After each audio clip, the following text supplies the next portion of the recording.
철없는 제자들을 다듬어 사용하시는 하나님의 열심이라는 말씀 제목으로 하나님 말씀을 전하도록 하겠습니다. 오늘 본문 말씀에 보게 되면 야고보와 요한이 예수님께 찾아와서 한 가지 부탁을 하는데 어떤 부탁이었죠? 우리 37절 말씀을 보겠습니다. 여짜오되 주의 영광 중에서 우리를 하나는 주의 우편에 하나는 좌편에 앉게 하여 주옵소서. 자, 야고보와 요한은 둘이 형제입니다. 형제예요. 친형제지간이에요. 둘이 친형제지간인데 이 두 형제가 예수님을 찾아와서 부탁하는 것이 예수님께서 영광을 받으실 때 저희 두 명 중 한 명은 우의정으로 세워주시고 또 한 명은 좌의정으로 세워주시기를 부탁드립니다. 이렇게 인사청탁을 하는 거예요. 자, 그래 이 두 사람은 왜 이런 부탁을 했을까? 예수님의 제자들은요, 예수님이 십자가에서 운명하실 거라고는 상상도 못했습니다. 지금까지 예수님의 능력을 보았잖아요. 그래서 예수님이 이 로마의 압제로부터 그들을 무찌르고 이스라엘을 해방시키고 다시 다윗의 때와 같은 강력한 나라를 세워주는, 그리고 그 나라의 민족의 지도자가 될 것이라고 생각을 했어요. 그것이 바로 예수님의 영광의 때라고 생각했던 겁니다. 그래서 예수님이 그런 영광을 받으실 때, 이 나라의 왕이 되실 때 우리를 좌의정 우의정 세워주세요, 이렇게 부탁했다라는 겁니다. 자, 그런데 우리가 오늘 말씀을 통해서 한 가지 재밌는 사실을 발견하게 됩니다. 우리 지난번에 변화산에 대한 말씀을 나눌 때 예수님께서 베드로와 야고보와 요한 이 세 명만 데리고 갔다고 말씀드렸잖아요. 베드로는 예수님을 꾸짖으며 항변했던 그런 문제가 있었습니다. 근데 오늘 말씀을 보니까 또 요한과 야고보가 이렇게 예수님께 개인적으로 인사청탁을 하는 모습을 보니까 이들이 가장 변화가 필요하고 하나님의 은혜가 필요했구나 라는 것을 다시 한번 깨닫게 돼요. 그런데 여러분, 이 두 명만 예수님께 이런 부탁을 했던 게 아니에요. 사실 이들이 먼저 나서서 이런 부탁을 했을 뿐이지 다른 제자들도 마음 중에 같은 마음을 품고 있었어요. 41절을 보게 되면 열 제자가 듣고 야고보와 요한에 대하여 화를 내거늘. 아멘. 열 제자들이 야고보와 요한에 대하여 화를 냈다, 이렇게 성경이 기록합니다. 자, 그럼 이 상황에서 이 제자들이 왜 화를 낼까요? 야, 야고보, 요한, 너네 정신 못 차려? 예수님이 이제 곧 십자가 지시는데 그런 부탁할 차례야? 이것 때문에 화를 냈을까요? 아니에요. 지금 그런 상황이 아니고, 야, 너네만 좌의정 우의정 달라 그래? 우리도 가정 내팽개치고 예수님 따른 사람이야. 예수님이 왕이 되시면 우리도 한 자리씩 차지해야지. 왜 너네만 달라 그래? 그리고 좌의정 우의정을 어떻게 니네만 해? 그런 마음인 거예요. 그것 때문에 지금 다른 제자들이 화를 내고 있는 거예요. 그런데 사실 지금 제자들이 예수님께 이런 부탁을 할 상황이 아닙니다. 왜냐하면요, 오늘 본문 말씀 바로 위의 말씀을 보게 되면 이런 말씀이 있어요. 오늘이 35절부터 본문을 정했는데 그 위에 32절부터 34절입니다. 예루살렘으로 올라가는 길에 예수께서 그들 앞에 서서 가시는데 그들이 놀라고 따르는 자들은 두려워하더라. 이에 다시 12제자를 데리시고 자기가 당할 일을 말씀하여 이르시되, 예수님이 이제 예루살렘으로 올라갈 것을 말씀하시는 거예요. 그리고 예루살렘으로 가서 내가 무엇을 당할 것인지 말씀하시는 겁니다. 자, 33, 34절에 보라, 우리가 예루살렘에 올라가노니 인자가 대제사장들과 서기관들에게 넘겨지매 그들이 죽이기로 결의하고 이방인들에게 넘겨주겠고 그들은 능욕하며 침뱉으며 채찍질하고 죽일 것이나 그는 3일 만에 살아나리라 하시니라. 아멘. 예수님이 제자들에게 이제 예루살렘에 가서 당신이 겪으셔야 할 십자가의 순환에 대해서 예고하시며 말씀하시는 거예요. 얘들아, 이제 우리가 예루살렘으로 갈 건데 내가 그곳에 가게 되면 대제사장과 서기관들이 나를 붙잡을 것이고 나를 저 로마인들에게 넘길 것이다. 그럼 그 로마인들은 나를 능욕하고 채찍질하고 십자가에 못 박아 죽일 거야. 그러나 걱정하지 마. 나는 3일 만에 다시 부활할 거야. 예수님이 지금 십자가의 이 예고를 제자들에게 엄숙하게 말씀하셨어요. 그런데도 제자들은 예수님의 말씀을 못 알아들어요. 지금 예수님의 이 십자가의 예고가 처음이 아닙니다. 마가복음에서만 3번째예요. 공식적으로 3번째. 근데도 여전히 제자들은 예수님의 이 말씀을 못 알아들어요. 예수님께서 십자가를 지셔야 한다고 그렇게나 반복하며 중요하게 말씀하시는데 들으려고 하지 않아요. 제자들의 시선은 어디에 있습니까? 여전히 이 세상에 있어요. 예수님이 무슨 말씀을 하시든지 말든지 그것과 상관없이, 심지어 예루살렘에 가게 되면 내가 죽을 것이라고 말씀하셨음에도 불구하고 그건 들으려고 하지 않고 오직 예수님을 통해서 내가 무엇을 얻을 수 있는가, 그것만 기다리고 있다라는 겁니다. 얼마나 안타까운 모습입니까? 예수님은 십자가의 죽음을 앞에 두시고 제자들에게 엄숙하게 말씀하시는데 제자들은 여전히 이 세상의 시선이 고정되어 있습니다. 성도 여러분, 사실 오늘 본문의 제자들의 모습은 어쩌면 우리에게 더 많이 일어나고 있는 모습은 아닐지 생각하며 우리 자신을 돌아보게 됩니다. 예수님은 십자가를 말씀하십니다. 십자가의 고난과 죽음과 부활과 그리고 그 끝에 있는 영원한 영광을 말씀하세요. 그것이 성경이 말씀하는 바입니다. 그런데 우리는 정작 예수님이 말씀하시는 십자가는 보려 하지 않고 예수님을 통해 얻을 수 있는 기타 부수적인 것들에 얼마나 많이 시선을 빼앗기는지 모릅니다. 예수님의 십자가보다 예수님을 통해 내가 얻을 수 있는 건 없을까? 그것만 보고 있단 말이에요. 성도 여러분, 이 세상의 것들은 잠깐 있다 없어지는 겁니다. 물질도, 건강도, 자녀들도, 내 육신도, 그 모든 것은 잠깐 있다 사라지는 거예요. 그러나 예수님께서 십자가를 통해 우리에게 주시는 구원은 영원한 영광입니다. 그러므로 간절히 바라고 원하기는 예수님을 통해 예수님에게 내가 원하는 것만 기다리고 있는 자가 아니라 예수님이 나에게 무엇을 주시려고 하는가, 예수님이 나에게 무엇을 주시길 원하는가, 예수님은 지금 나에게 무슨 말씀을 하시는가, 이것에 집중할 수 있는 신실한 성도가 될 수 있기를 간절히 소망합니다. 자, 그런데 제자들은 여전히 형편없었어요. 여전히 철이 없어요.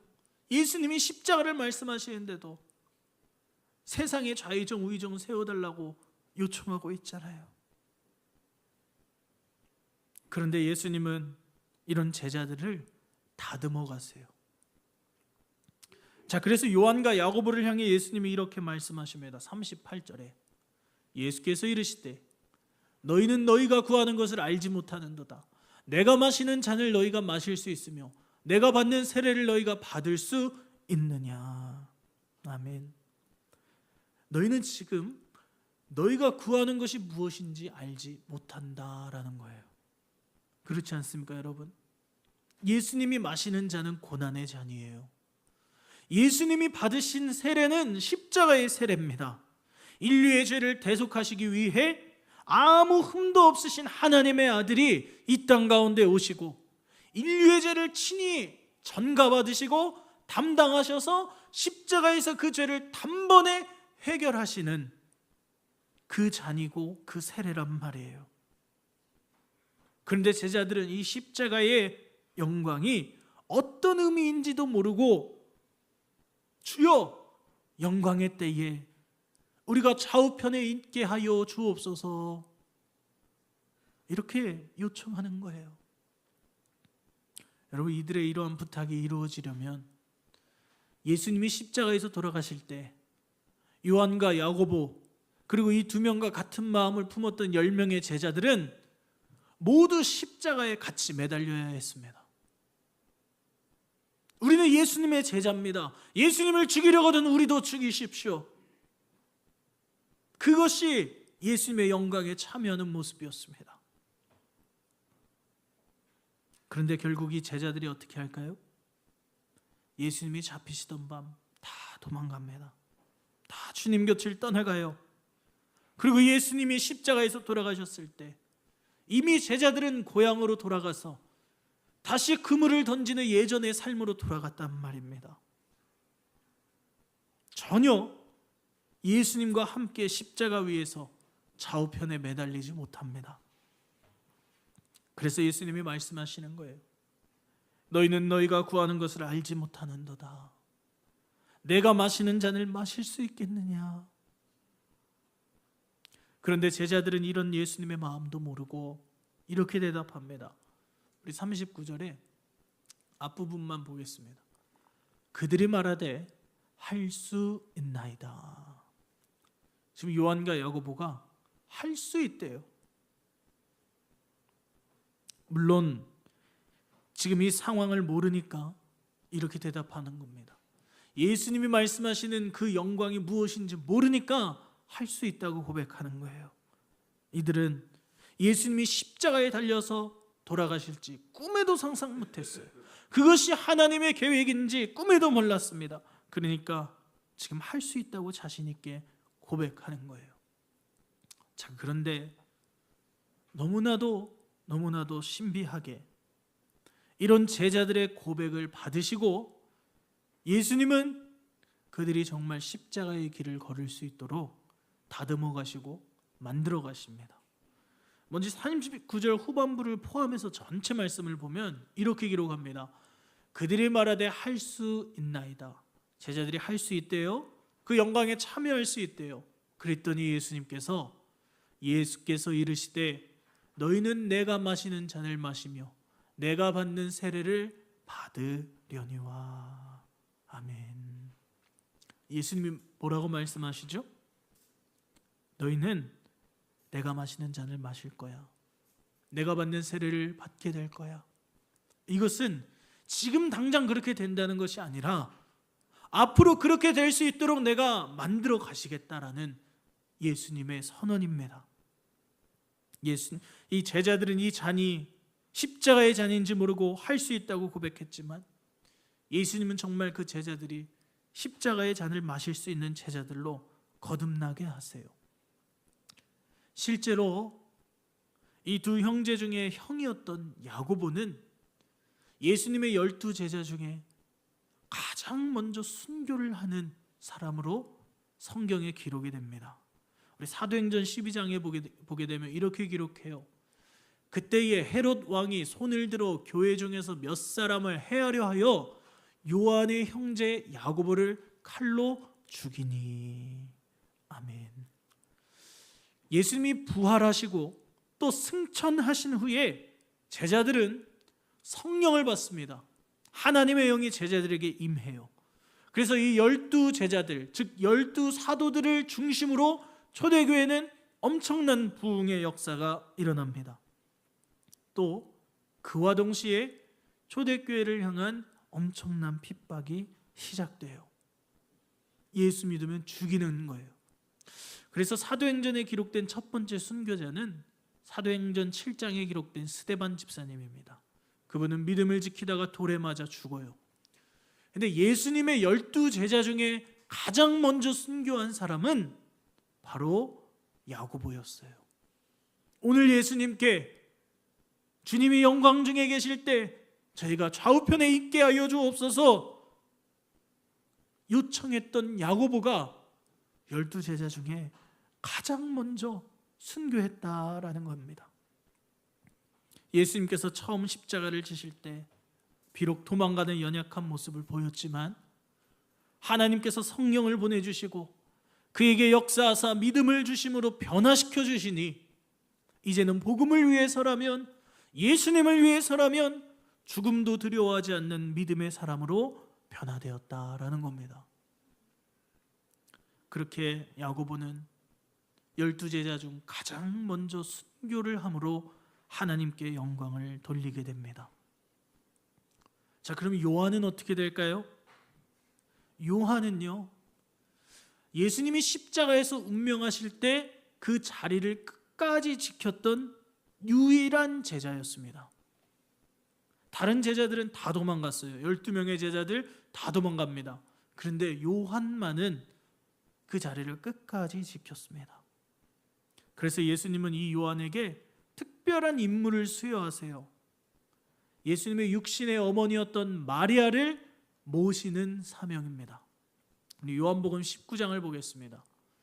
예수의 십자가 곁에는 그 어머니와 이모와 글로바의 아내 마리아와 막달라 마리아가 섰는지라 예수께서 자기의 어머니와 사랑하시는 제자가 곁에 서 있는 것을 보시고 자기 어머니께 말씀하시되 여자여 보소서 아들이니이다 하시고 또 그 제자에게 이르시되 보라 내 어머니라 하신데 그때부터 그 제자가 자기 집에 모시니라.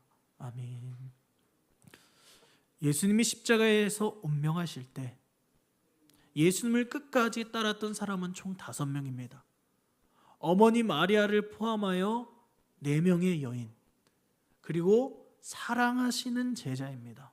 예수님이 사랑하시는 제자.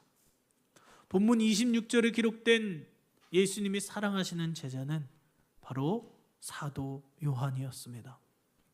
사도 요한은 예수님이 십자가에서 운명하시는 그 자리를 끝까지 지켰어요. 그래서 예수님께서 요한에게 말씀하시는 거예요.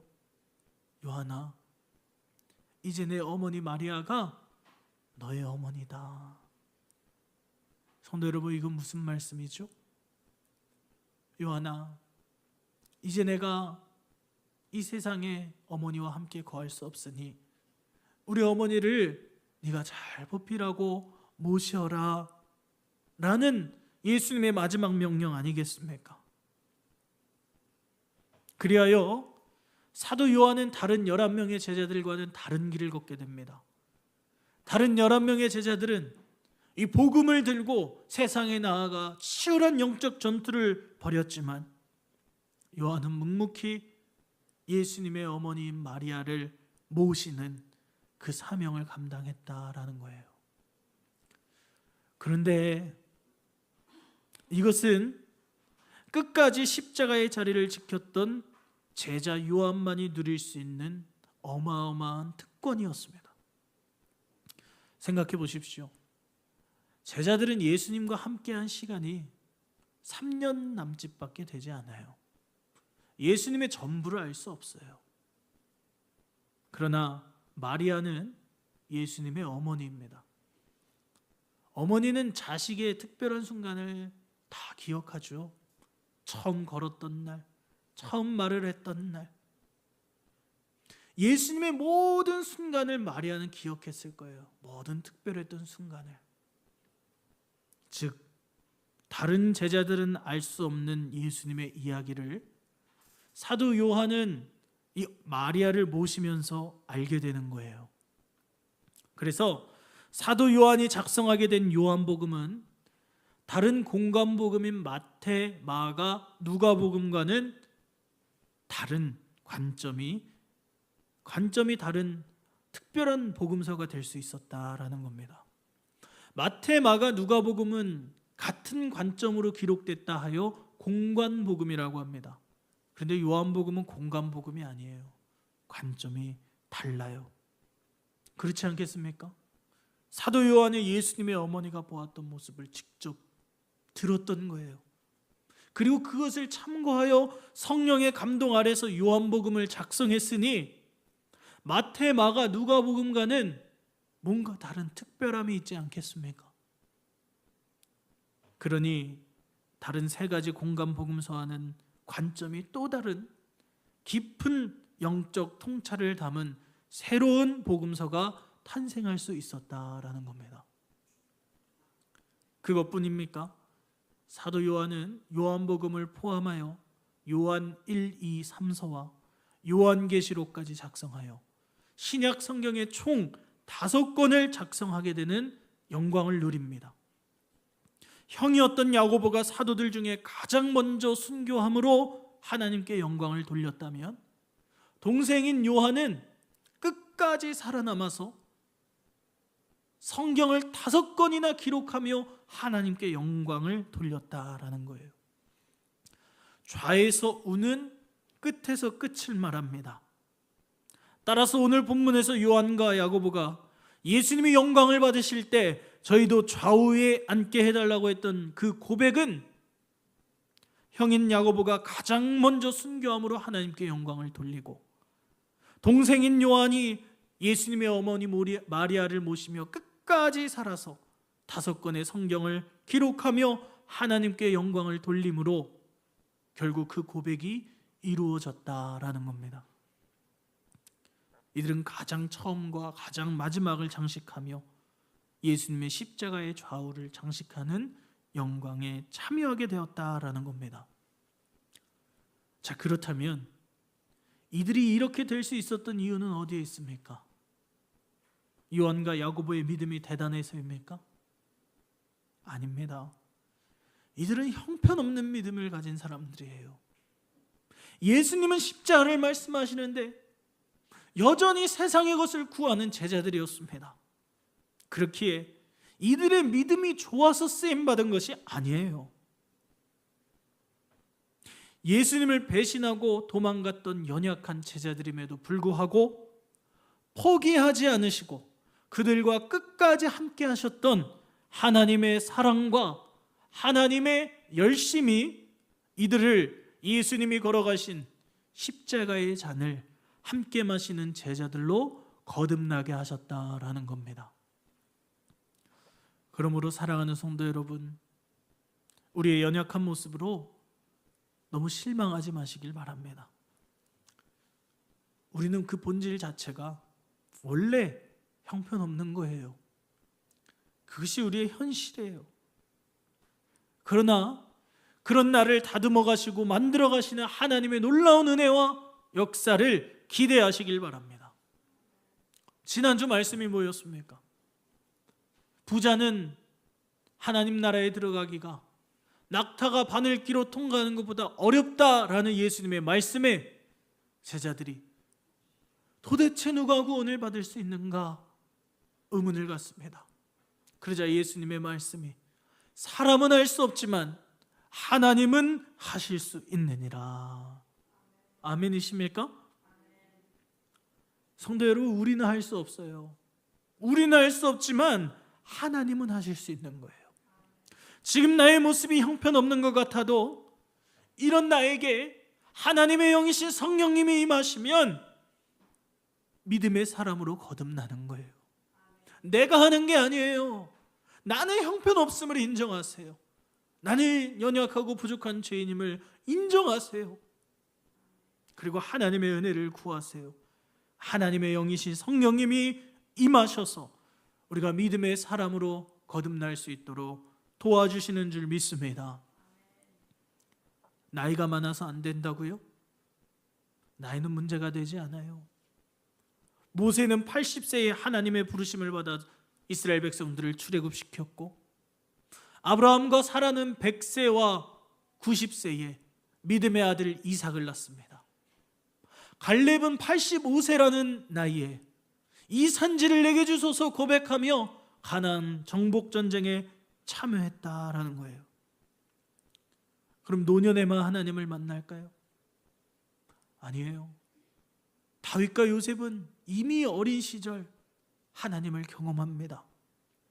따라서 우리 시연이, 현영이, 또 예진이, 은주, 은정이, 은하는 하나님을 만날 가장 좋은 나이입니다.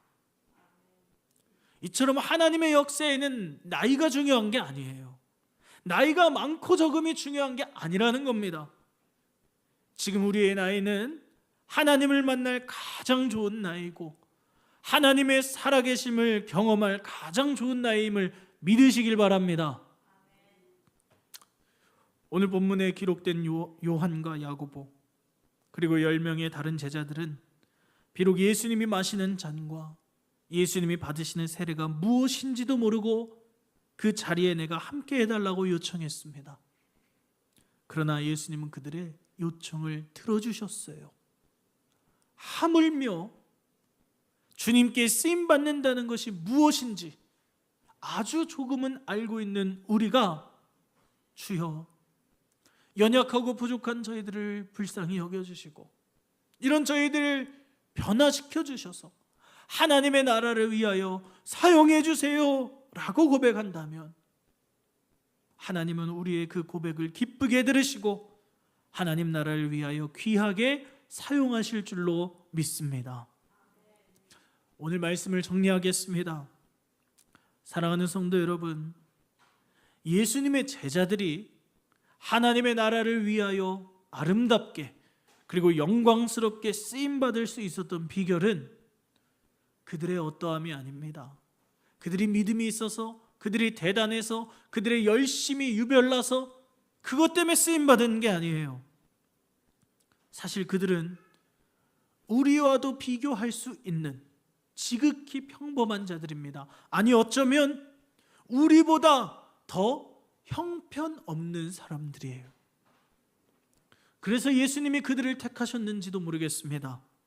이런 12명의 제자들도 내가 포기하지 않고 사용했으니 너희도 나에게 쓰임받을 것을 기대하고 은혜를 구하라고 말입니다. 성도 여러분, 주님께 쓰임받을 것을 기대하시며 하나님의 은혜를 구하시길 바랍니다. 아까도 말씀드렸지만 나이가 많아서 안 된다는 그 편견을 버리세요. 나도 지금 하나님께 쓰임받을 수 있다는 것을, 그것을 기대하며 거룩한 꿈을 품고 하나님 앞에 기도하세요. 그런 자에게 우리 예수님은 이렇게 말씀하십니다. 오늘 본문 40절입니다. 내 좌우편에 앉는 것은 내가 줄 것이 아니라 누구를 위하여 준비되었든지 그들이 얻을 것이니라. 아멘. 예수님은 내 좌우편에 앉는 사람은 너희로 정해진 게 아니야. 누구를 위하여 준비되었든지 앉을 만한 사람이 앉게 될 거야 라고 말씀하시는 거예요.